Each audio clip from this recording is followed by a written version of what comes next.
sebelum kita masuk ke intinya nih tentang Filetalk dan Fileworks nih, kita ini kan orang sosial ya, gitu.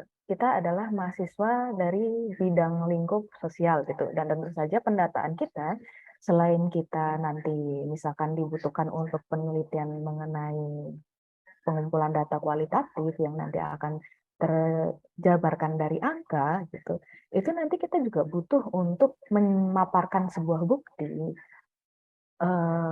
percakapan, entah itu dari wawancara ataupun kita waktu observasi partisipan, itu sangat penting juga saat narasumber kita atau informan kita nyeletuk gitu ya.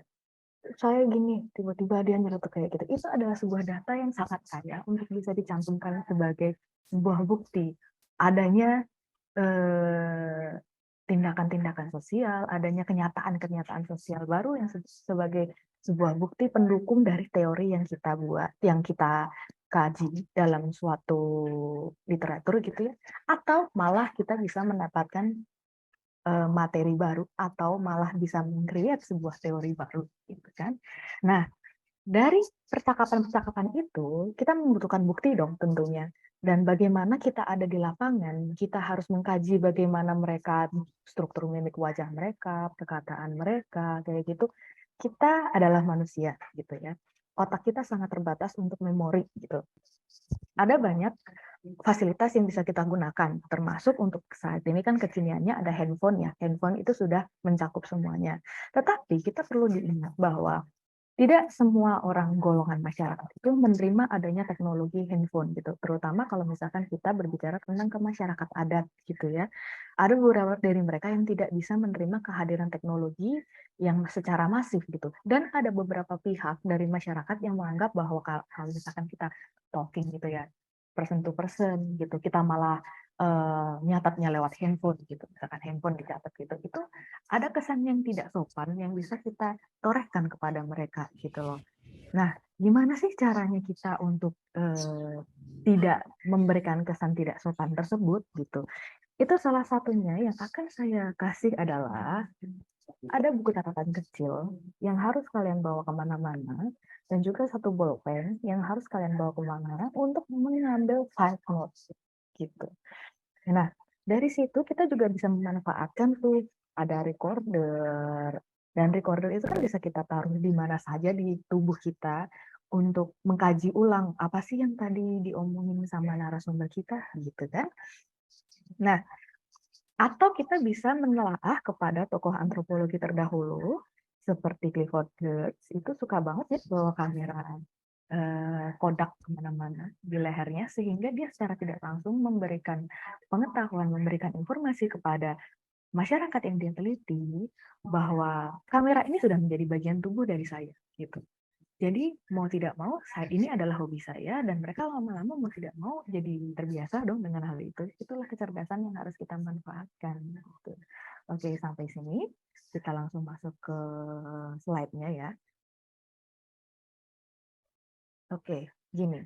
Ada yang namanya file note gitu ya. File note adalah sebuah catatan kasar gitu. Kita nggak bisa dong kalau misalkan nih ada data, rich nih datanya gitu. Kita nggak mungkin, wait, aku ambil handphone aku dulu, wait, aku ambil iPad aku dulu untuk mencatat gitu. Itu adalah keadaan-keadaan yang tidak mungkin untuk kita lakukan gitu, karena kadang ada beberapa handphone kita tidak bisa memukul rata semua fasilitas handphone kita itu sama gitu kan. Nah, ada keadaan di mana handphonenya bisa lemot aja gitu, bisa lemot. Bagaimana durasi di handphone kita itu tuh untuk mencatat gitu, ataupun justru malah kita yang buka secara manual handphone kita, kemudian kita mencatat gitu dengan jari kita, itu sesuatu yang saya rasa kurang efektif juga gitu loh. Apalagi kepada beberapa orang yang teknologinya nggak secanggih kita gitu, ada kompatibel yang tidak bisa mereka penuhi gitu. Nah, untuk itu kita butuh nih yang namanya buku catatan kasar yang harus kita bawa kemana-mana. Ini adalah pegangan, terutama pegangan antropolog gitu. Nah, kemudian nanti data itu akan diolah lagi ke Filework. Itu adalah data catatan lapangan yang akan kita rapihkan gitu. apa aja sih, ada apa aja sih gitu, itu akan nanti kita bahas di slide selanjutnya. Kemudian ada yang namanya data processing. Jadi Fireworks itu tuh tidak cuma sekedar tempelan sebagai sebuah bukti gitu. Kalau pada tanggal ini misalkan siapa Vania mengatakan bahwa gini, enggak semata-mata kayak gitu, karena dari perkataan Vania ini nanti akan menjadi sebuah data gitu di bawahnya yang nantinya akan kalian tuliskan. Misalkan kalian sedang menulis skripsi gitu ya. Semua data itu bakal reach di bab 3 dan bab 4 gitu. Nah, misalkan nih kalian mau ngasih eh, pernyataan bahwa Vania menyukai warna merah gitu ya, misalkan gitu. Nah, itu nanti menjadi sebuah highlight yang akan di data processing-nya dimasukkan ke situ gitu. Oke, ini saya ada ada banyak tokoh yang membahas tentang Field Notes ya. Biasanya sih kita banyak mengutip tentang Moleong gitu ya, tapi ada banyak sekali juga tokoh-tokoh yang membahas tentang Field Notes gitu, termasuk si Sanjek ini. Jadi itu si Sanjek ini mengatakan bahwa Field Notes ini tuh beda ya sama catatan lapangan yang sudah jadi gitu. Field Notes ini tuh derawat yang paling kasar. Catatan pertama yang kita dapatkan di saat di lapangan gitu. Bisa bentuknya itu sebuah gambar, bisa berbentuk sebuah kata-kata, atau sebuah kutipan gitu, dan bahkan bisa saja sebuah tabel gitu. Kita nggak bisa memprediksi apa yang akan kita dapatkan di lapangan nanti. Gitu. Nah, Field Notes ini sendiri bisa membuktikan what kind of person you are gitu. Quality apa yang akan kamu bawa di lapangan kamu, yang akan kamu olah lagi kemudian nantinya, yang bagaimana kamu bisa mengolah emosi kamu di dalam situ, dan juga menuangkan di dalam catatan kasar kamu gitu loh. Nah, kita ke Fireworks, ini ada Fetterman, ini saya sangat suka sama bukunya karena dia sangat lugas sekali ya, itu step by step-nya dia. Jadi, Firework itu sesuatu yang kita kaji secara natural gitu loh. Saat kita masuk ke dalam lapangan, saat kita masuk ke dalam sebuah kelompok, apalagi new culture gitu, kita adalah sesuatu yang kosong. Tempatkan diri kita kepada sesuatu yang wadah yang kosong, yang siap untuk diisi banyak informasi dari masyarakat gitu loh. Nah, dari situ data kita akan reach, data kita yang kita ambil akan reach, yang kemudian kita akan olah menjadi lebih baik gitu. Dan Firework itu tidak hanya semata-mata tentang percakapan gitu. Kalau misalkan percakapan doang, itu jatuhnya jadi transkrip wawancara gitu. Keunggulan dari Fireworks itu sendiri adalah kita mendeskripsikan bagaimana cuaca hari ini, bagaimana mimik wajah informan kita hari ini. Karena terkadang cuaca itu juga mempengaruhi emosi dari seseorang gitu, dan mempengaruhi kualitas pemberian informasi mereka kepada kita gitu. Nah, dari situ kita bisa menempatkan diri nih sebagai penulis yang memberitahu kepada pembaca gitu. Hari ini sangat panas. Bisa ke dalam sebentar. Hari ini sangat panas. Gitu. Hari ini sangat dingin gitu. Terkadang orang-orang yang misalkan terbiasa dengan suasana yang dingin, kemudian panas, bawaannya ke bawah emosi gitu ya. Nah, itu juga akan mempengaruhi gitu, dia gampang marah gitu. Ini jadi kan kalau misalkan ada makan. Misalkan nah, kita kalau keluar bilang kayak oh iya, datanya ini gitu diolah kembali gitu, kita ke lapangan gitu ya. Terus kemudian data lapangan itu sendiri saat orang itu marah gitu, itu tuh nanti bisa menjadi catatan kita gitu. Kita menempatkan diri sebagai sebuah penulis yang bercerita gitu. Ibaratnya adalah kita lagi storytelling gitu loh, di lapangan ada apa aja gitu, suasananya seperti apa gitu. Nah, karena itu adalah keunggulan dari sebuah etnografi. Etnografi itu tidak hanya memberikan sebuah kajian yang nulis kasar secara ilmiah gitu, enggak gitu. Kita memberikan pengetahuan kepada pembaca kita, cerita-cerita menarik bahwa di lapangan tuh ada ini loh gitu. Di lapangan tuh ternyata tuh orang-orangnya tuh beragam gitu. Dan bagaimana suasana keadaan mereka itu tuh menjadi sebuah penunjang untuk informasi yang mereka berikan. Gitu. Nah, Kemudian masuk ke data processing. Jadi gini, untuk data processing ini, bagaimana kita mengolah suatu artworks yang sudah jadi gitu, sempurna gitu, sudah tertata gitu, wah udah bagus nih gitu. Tapi kita juga harus mendata nih. Misalkan ada sebuah kalimat yang membuat kita tercengang, misalkan Semarang pada tanggal 15 Juni itu sedang banjir gitu.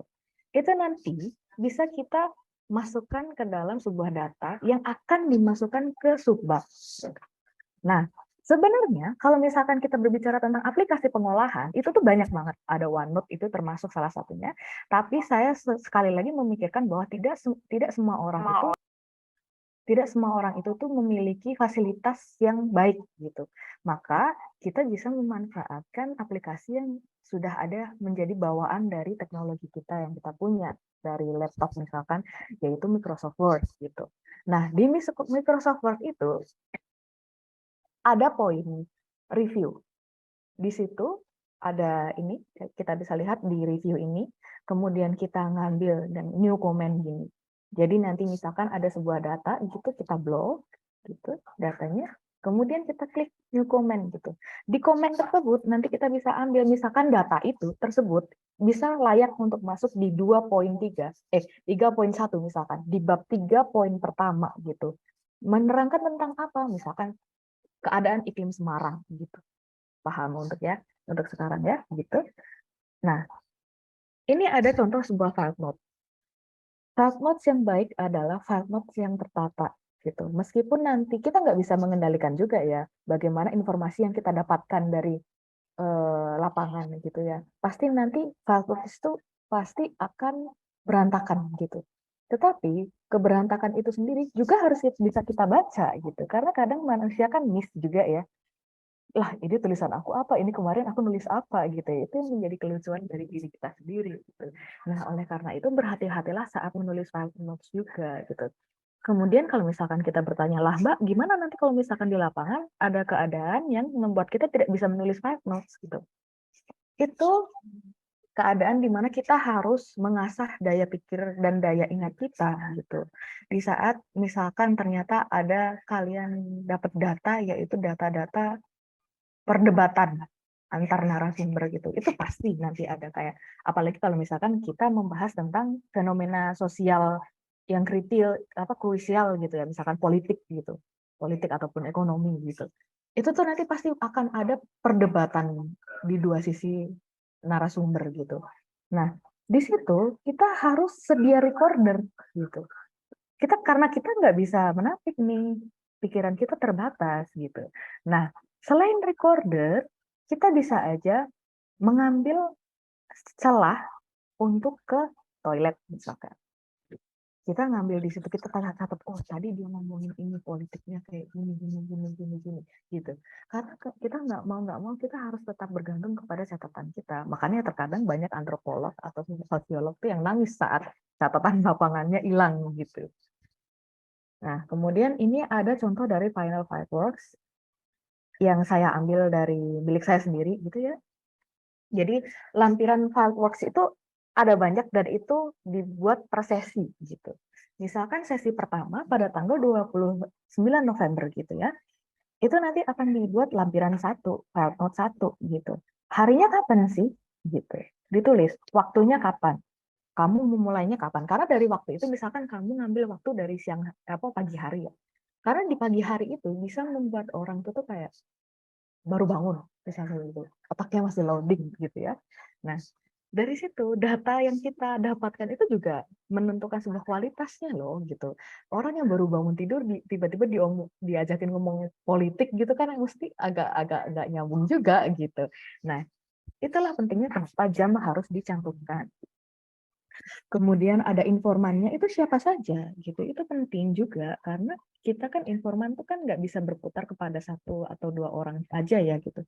Kita bisa mengambil sebanyak-banyaknya karena dengan semakin banyaknya informan itu akan kekayaan data kita juga akan lebih banyak gitu. Kemudian tempatnya di mana itu juga tidak kalah penting dan yang paling penting adalah tema hari ini yang akan kamu bawa itu apa gitu. Misalkan kalau misalkan di penelitian saya itu saya akan membahas tentang bagaimana peran janda muda di keluarga keraton gitu ya. Nah, itu tuh apa yang hari itu akan saya bawa. Saya berpikir dulu, hari ini saya akan mengkorek informasi tentang apa gitu. Misalkan saya akan mengkorek informasi tentang bagaimana kematian suami dari janda muda itu bisa terjadi gitu.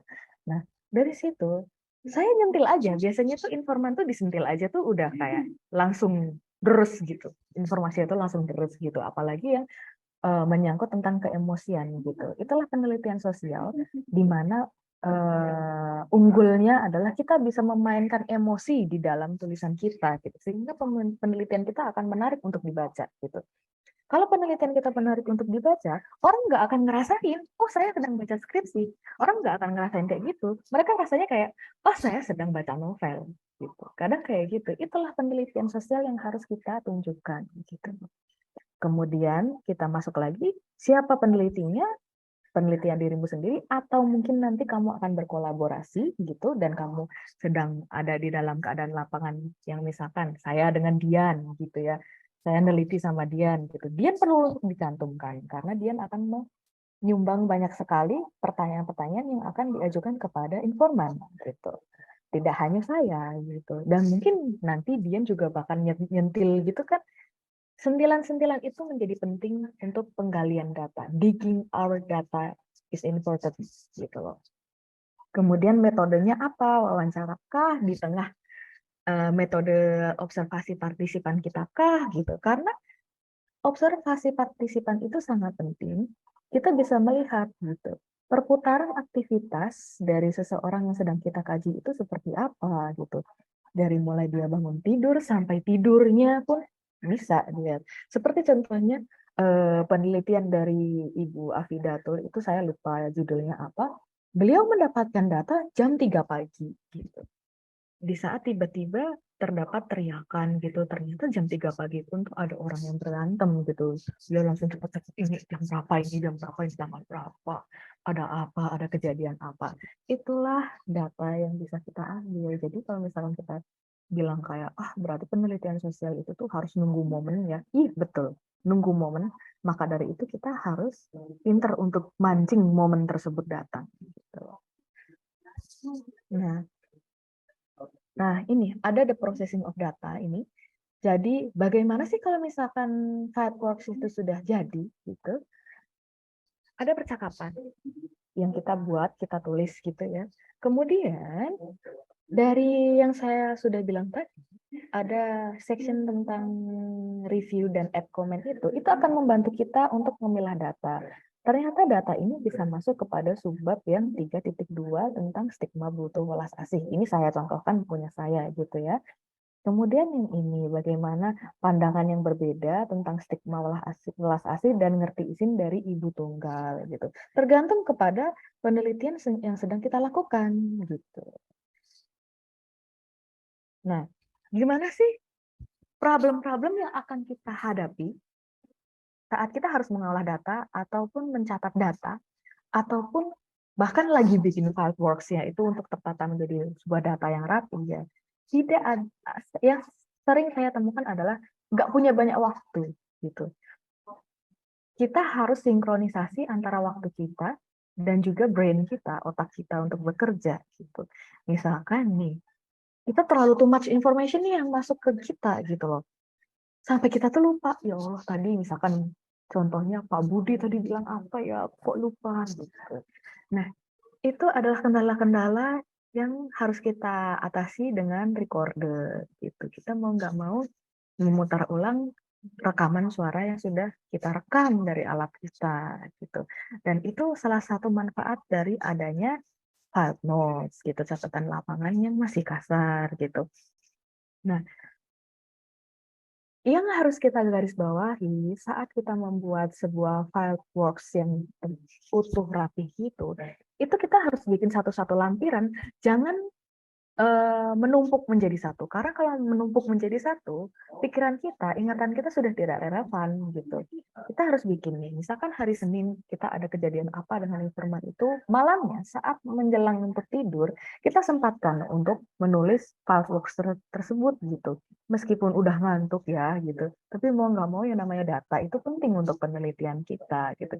Jangan menunda-nunda, besok dikerjainnya sekalian sama fileworks 2. Nanti kalau udah sampai ke hari kedua untuk nulis Fireworks 2, besok buat pas nulis Fireworks 3. Gitu, terus sampai sampai nanti numpuk jadi 50 Fireworks kan nggak lucu juga gitu. Nah, kemudian ada juga problem penulis, itu kayaknya ini problem umum ya, itu writer blocks, di mana kita tuh ngerasa kayak kita tidak kompatibel untuk menulis sesuatu. Kita merasa diri kita sangat malas untuk menulis sesuatu. Kita merasa data kita tidak worth it sehingga kita nggak pede untuk nulis gitu ya. Nah, dari situ banyak, jadi orang-orang itu kan memiliki banyak coping mekanisme ya gitu. Mungkin ada orang yang lebih suka kayak sepertinya saya harus minum kopi dulu gitu. Atau sepertinya saya harus mengambil liburan dulu, take a break dulu gitu. Atau sepertinya saya harus tidur dulu gitu. Orang berbeda-beda gitu. Tetapi yang pasti kita harus lakukan adalah perubahan suasana saat kita menulis gitu. Misalkan kita pindah ke section lain gitu. Misalkan saya selama ini selalu ada di meja prodi gitu. Tapi saya ternyata kena writer blocks nih. Coba saya pindah ke perpustakaan di sejarah gitu. Bisa aja kayak gitu. Coba temukan spot-spot yang biasanya tidak kamu kunjungi untuk menggali lagi, digging lagi informasi yang ada di kepala kamu dan kemudian ditulis lagi gitu. Dan tidak usah terlalu takut untuk menulis data. Tidak usah terlalu takut mengenai data yang penting dan tidak penting gitu. Penting atau tidak pentingnya data itu ada, data yang tidak penting pun itu jadi penting karena data yang tidak penting itu akan menggiring kita kepada data yang penting gitu. Data yang tidak penting itu bisa menggiring kita kepada data yang penting. Dalam arti, nggak mungkin dong tiba-tiba kita datang ke lapangan gitu, terus informannya tiba-tiba udah ngamuk dan itu jadi data. Enggak. Pasti ada prosesnya, step by step, emosi mereka tergali itu bagaimana gitu loh. Jadi kalau misalkan dikata datanya nggak penting gitu, mungkin urgensi dari kepentingan data itu dicantumkan itu di dalam sebuah skripsi, bab utama skripsinya gitu. Ada yang kepentingan data dimasuk ke situ, otomatis data-data yang inti dong gitu. Nah, step by step-nya dari data yang kacangan itu masuk ke data inti, itu kan semuanya terjawab ada di Fireworks gitu. Nah, di sini ada buku rekomendasi untuk kalian semua mengenai step by step etnografi ataupun penelitian sosial itu bagaimana apa yang harus kita lakukan gitu ya untuk menanggulangi semua kegelisahan kita saat di lapangan. Itu ada David Letterman, etnografi step by step. Ini dia menjelaskan secara akurat dan lugas sekali gitu. Jadi kayak saya waktu baca buku ini ngerasa kayak oh sesimpel ini ternyata ya kita melakukan etnografi gitu. Berarti saya juga harus simpel juga membawa pikiran saya ke lapangan nantinya. Kemudian ada Roger Sanjak ini, dia menuliskan tentang field notes, yang mana field notes itu tuh nggak cuma sesuatu yang ditulis asal-asalan aja gitu. Ternyata field notes itu mencerminkan juga karakteristik kepribadian kita gitu loh. Kemudian ini ada si Bernan ini tentang step by step-nya research metodenya antropologi itu seperti apa gitu. Apa yang harus kita lakukan, apa yang harus kita persiapkan nantinya ke lapangan sebelum datang gitu. Satu hal yang saya notice adalah sebelum kita masuk ke lapangan, kita harus mengkaji dulu latar belakangnya, sistem sosial budaya mereka itu seperti apa. Misalkan kita mau ke lapangan di Bali gitu, kita harus paham apa larangan-larangan yang tidak boleh dilakukan di Bali dan apa saja kesukaan mereka yang saat kita menjajaki Bali gitu. Apa sih dinamika masyarakat itu yang bisa kita pelajari gitu. Jadi saat kita datang ke sebuah lapangan, kita nggak kaget, kita nggak culture shock gitu. Iya, saya sudah membaca gitu. Ya culture shock itu pasti akan ada gitu. Tetapi setidaknya sudah kita tanggulangi oleh artikel-artikel atau buku ataupun proceeding ataupun apapun itu ataupun kita bisa juga memanfaatkan fasilitas dari YouTube gitu ya, untuk menanggulangi culture shock yang akan kita alami gitu. Seenggaknya culture shock yang akan kita alami itu terkikis gitu loh, gitu. Nah, begitupun kalau misalkan kita datang, kita tahu norma etika yang harus kita terapkan di dalam situ, sehingga masyarakatnya juga nggak kaget ngelihat kita gitu. Misalkan kita dari etnis Jawa gitu ya, kemudian kita meneliti ke Batak misalkan gitu. Mereka mereka juga nggak kaget kepada kita karena kita sudah tahu background culture-nya mereka seperti apa. Oke, begitu.